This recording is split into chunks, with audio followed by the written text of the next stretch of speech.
So when I first saw this, to be fair, I thought it was going to be like another, traditional village kingdom movie, probably either about, oh, who's the true prince, or, oh, the prince needs a child, or, oh, some people fighting for the prince's affection. Like, there's very limited storylines that I usually see with films like this. So I was like, but I'm a sucker for these types of films. I love these like village romances or like kingdom movies or anything that's like not set in like a typical city setting. It just kind of gives me like a fresh perspective, because I've never lived in a setting like that. But in any case, I say that to say that this movie actually surprised me because it wasn't the straightforward kind of typical story that I was expecting. I mean, it's Ruth.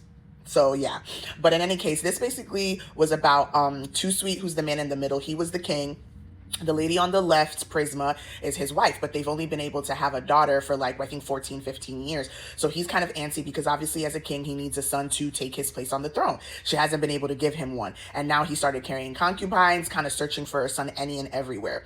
When one day a lady pops up, boom, with the younger guy in the lower right-hand corner saying that he is, his son, that the king, had an affair with her and then she got pregnant and, she basically had to run away because she was threatened once, it was discovered that she was pregnant for the king. So she fled. Now she's back with the grown boy, and of course he's happy because, oh my gosh, she finally has a son. He finally has a prince. His wife is skeptical. Like, it seems very convenient.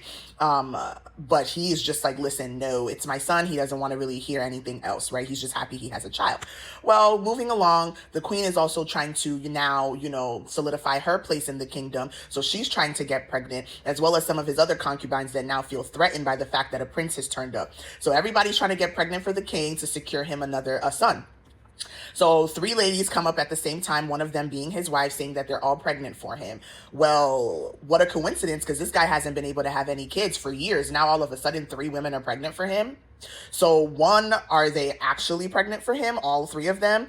And 2, even if they are, what's the sex of the child? Like, we still don't even know, right? So like, what's going to happen? 3 women pregnant, that's always going to be filled with drama.